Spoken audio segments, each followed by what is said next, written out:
Faço, em nome da senhora Presidente da República, a manifestação final da defesa nesta etapa do processo. E, de imediato, gostaria de afirmar que, por opção do povo brasileiro, votada nas urnas, a Constituição adotou a forma presidencialista de governo. No presidencialismo, não se destituem governos por uma vontade política. No presidencialismo, se exigem pressupostos jurídicos que permitam que um governo legitimamente eleito tenha o seu mandato extinto. Esses pressupostos jurídicos são chamados no artigo 85 da Constituição Federal de crimes de responsabilidade. Somente quando crimes de responsabilidade se configuram em todas as suas características é que pode-se afirmar o juízo político acerca da conveniência ou da inconveniência da permanência de um chefe do executivo e de chefe de governo no exercício de uma situação de rompimento do seu mandato. Quais são os pressupostos necessários para que exista uma interrupção de mandato no nosso país de chefe de executivo? O artigo 85 é claríssimo. Existe um ato atentatório à Constituição, um ato, portanto, ilegal, um ato, portanto, gravíssimo, um ato, portanto, doloso, caracterizado pela má-fé do presidente da República. A defesa da senhora presidenta Dilma Rousseff afirma: não existem crimes de responsabilidade caracterizados nesse processo. Com a devida vênia, a simples leitura do relatório do querido amigo e professor Anastasia mostra que os fatos foram encaixados não para se chegar a um resultado legítimo, mas os fatos foram encaixados para se justificar uma vontade política de que a senhora Presidente da República fosse afastada, mesmo não tendo praticado qualquer ilícito. Quais são as duas acusações, senhores senadores e senhoras senadoras, que são voltadas contra a senhora Presidente da República? A primeira acusação é aquela da prática de decretos de abertura de crédito suplementar. Afirma-se que não havia base legal para créditos dessa natureza serem abertos. De que se tratam, ou de que tratam, perdão, esses decretos? Tratam de verbas para a Polícia Federal, tratam de verbas para o Poder Judiciário, tratam de verbas para o MEC, dentre outras. Não foram decretos que visavam passar verbas para um uso indevido. Não. Era um ato normal de gestão da administração. Mas a acusação, portanto, qual é? Que não havia base legal. Mas há. O artigo 4º da Lei Orçamentária de 2015 é expresso. Esses decretos podem ser baixados desde que exista compatibilidade com as metas fiscais. E havia essa compatibilidade? Sim. Porque decretos não implicam em gastos quando se referem à abertura de créditos suplementares. Decretos apenas mexem no orçamento. Mas mexer no orçamento não permite mais gastos, não se houver um decreto de contingenciamento. E assim foi feito. Justamente para que houvesse a compatibilidade prevista no artigo 4º da Lei Orçamentária. Mexeu-se no orçamento, mas se contingenciou, apenas para permitir uma boa alocação das verbas. Eu desafio qualquer um dos senhores e das senhoras a ler o relatório do senador Anastasia e ver onde está demonstrada a relação de causa e efeito entre decreto e rompimento de meta fiscal. Não há, porque a meta fiscal poderia não ter sido atingida. Por quê? Porque caiu a receita, e não porque os decretos foram baixados. Isso está provado pela defesa, por relatórios de auditorias, por relatórios independentes. Foi a queda da receita que sinalizou que a meta não poderia ser atendida. Nada a ver com os decretos, porque aquilo que foi remanejado pelo decreto se seguiu de um decreto de remanejamento. Não houve, portanto, ilícito. E mesmo que a meta fiscal tivesse sido ferida, portanto, não teria sido pelos decretos. Mas a meta fiscal não foi ferida. O Congresso Nacional, com a maioria dos votos dos senhores, alterou a meta fiscal, como todos os governos fazem. Alterou a meta fiscal. E no momento em que a Lei de Responsabilidade Fiscal dizia: esta meta terá agora que ser verificada, a meta havia sido alterada por decisão de Vossas Excelências. Mas a lei obriga a relatórios, a lei obriga a situações de análise periódica, e na análise periódica se mostrava que a meta não estava sendo cumprida. Senhores, meta se relaciona com prazo. Meta não se faz dia a dia, meta se faz naquilo que a lei estabelece. E no momento em que a lei tinha que ser analisada nas metas, as metas foram cumpridas. As metas foram cumpridas. Será que se eu me programo a construir uma casa pelo prazo de 1 ano, se eu não colocar um tijolo por dia, eu firo a meta? Não. É ao final do período que eu estabeleci para construir a casa que eu vou verificar se a casa foi construída ou não. Isso é de uma obviedade cristalina, isso é de uma evidência solar. Mas aí pergunto, onde está o dolo da senhora Presidente da República? Onde está o dolo? Onde está a má-fé? Todos os governos anteriores faziam o mesmo. O governo Fernando Henrique Cardoso baixou 101 decretos e o Tribunal de Contas da União, apesar do governo Fernando Henrique ter alterado as metas, disse: vamos melhorar o planejamento. Contas não foram rejeitadas, os decretos eram aceitos. Onde está a má-fé da senhora Presidente da República? Se todos esses decretos foram baseados em pareceres, inclusive da AGU, que diziam que eram legais. Onde está a má-fé da Presidente? Se esses pedidos para esses decretos foram feitos por órgãos, inclusive do Poder Judiciário. O Conselho Nacional de Justiça pediu o decreto. Fraudou a lei o Conselho Nacional de Justiça? Fraudou a lei o ministro do Supremo Tribunal Federal que integra aquele órgão e do STJ? Houve fraude à lei de todos.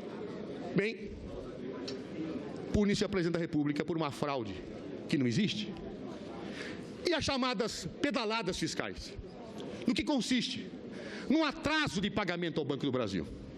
E aí se vem, não, na verdade não foi um simples atraso, na verdade foi uma operação de crédito, porque quando alguém atrasa um pagamento, implica em empréstimo. Atrasar pagamento é empréstimo.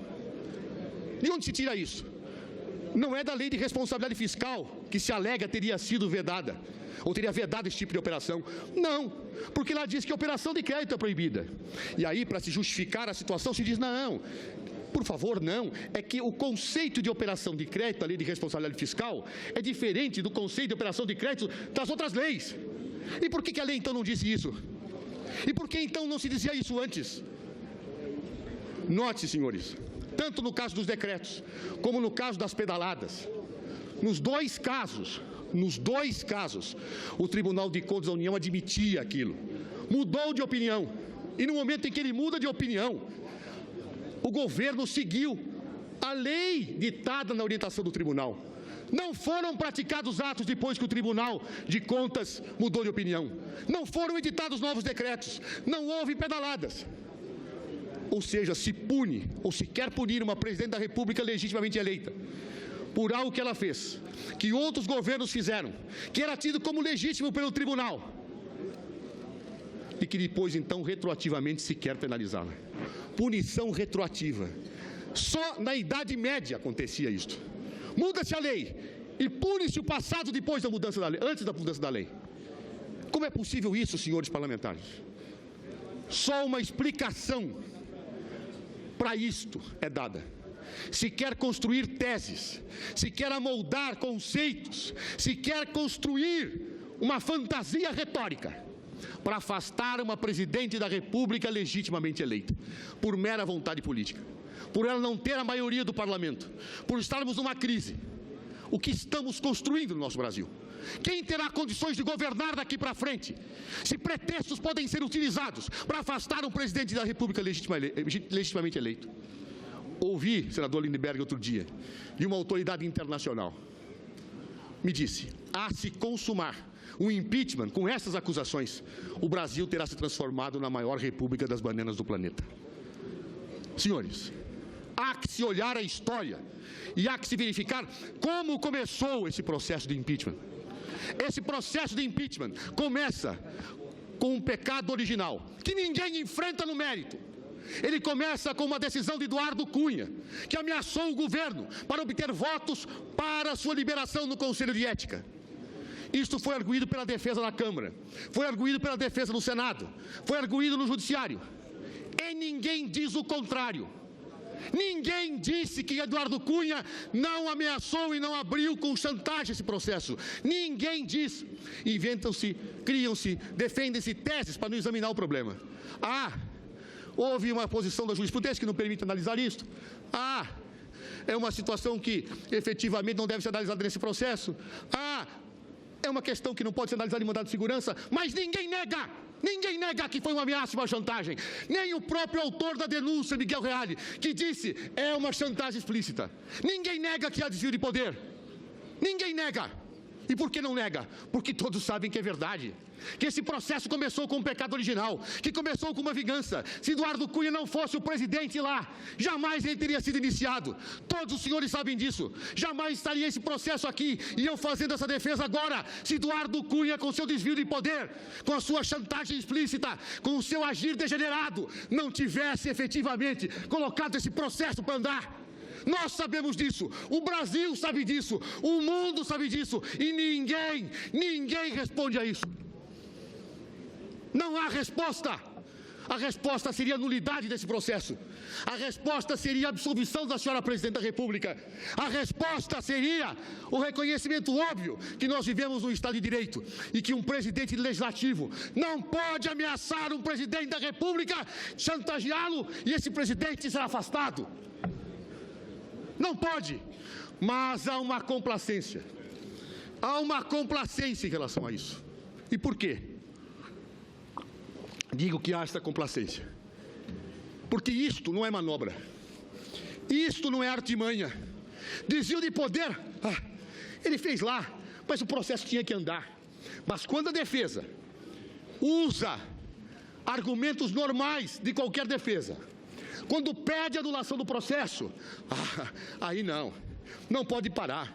A defesa pedir que uma petição que estava parada há mais de 20 dias enquanto o processo andava, fosse examinada pelo presidente da Câmara, isso é inominável, isso é inaceitável. O processo tem que andar, mas ninguém reconhece o desvio de poder. Por que a defesa não pode?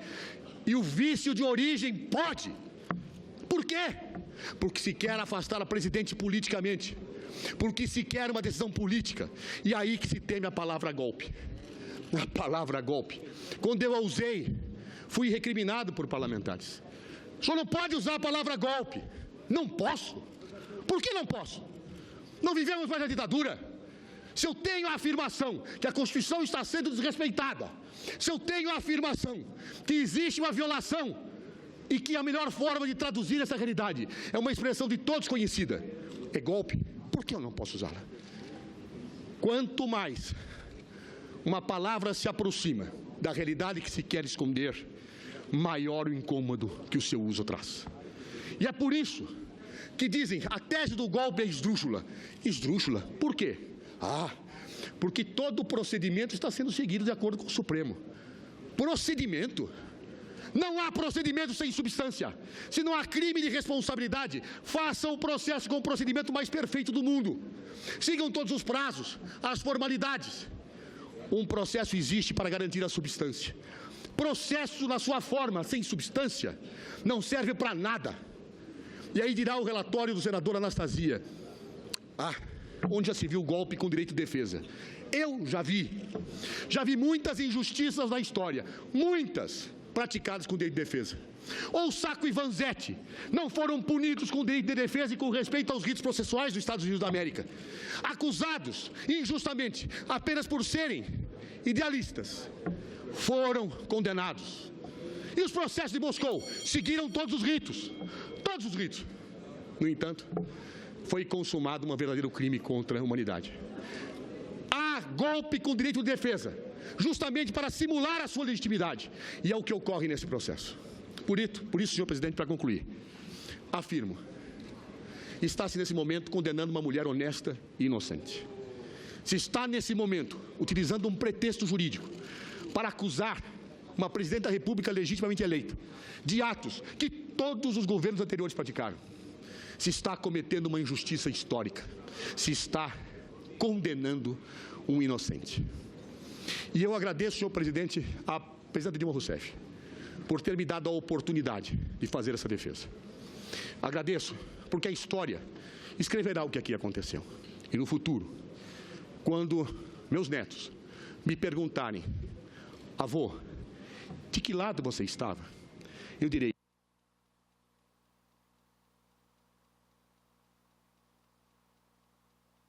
fiz o possível para defender a democracia, a Constituição, que tantos deram sua vida, foram torturados, inclusive a senhora Presidente da República, para conquistar. Não há crime de responsabilidade praticado pela senhora Presidente da República. O impeachment não se justifica. Se consumado, haverá um rompimento institucional. Se consumado, haverá, com a devida vênia, um golpe que manchará a nossa história e que amanhã ou depois, seguramente, os que estiverem do lado certo terão a cabeça erguida e dirão, como eu pretendo dizer: fiz o que pude pelo meu país, fiz o que pude para que a Constituição não fosse rasgada. Quem não o fez, responderá pelos seus atos.